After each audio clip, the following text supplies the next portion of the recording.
हैदराबाद में 2 ॾींहनि वारो 6हों लिटरेचर फेस्टिवल मुनक़द कयो वियो आहे। सिंध म्यूज़ियम में मुनक़द कयल अदबी मेले जो इफ्तिताह सक़ाफ़त ऐं सियाहत खाते जे सेक्रेटरी अकबर लगारी कयो।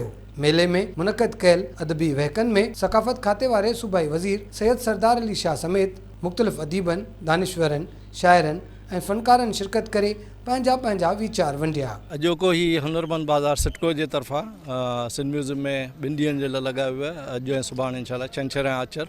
ऐं हिन हुनरमंद बाज़ार में सिंध जे मुख़्तलिफ़ ज़िलनि खां शहरनि खां हुनरमंद आया आहिनि। ऐं सम्झां थो त इहो हिकिड़ो हिते माण्हू तनक़ीद करण वारा कनि था, पर ऐं सम्झां थो हिन जो ॿियो पासो पहलू ॾिसण जी ज़रूरत आहे।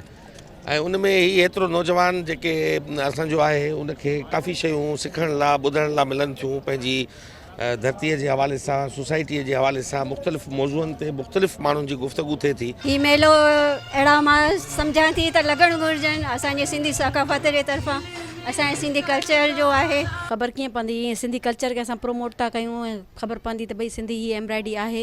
हिन कोविड जे करे इहे ख़दशा हुआ, असांजो ख़ुदि इरादो हो त पहिरीं त असां हिनखे मुलतवी कजे। हैदराबाद लिटरेचर फेस्टिवल में स्कूली शागिर्दियाणियुनि पारां टेबलोज़ पेश कया विया, जॾहिं त फ़नकारनि पिणु सुरनि जी वर्खा करे सभिनी खे झुमाए छॾियो। कैमरामैन नसीब सां गॾु फ़हीम बबर, सिंध टीवी न्यूज़ हैदराबाद।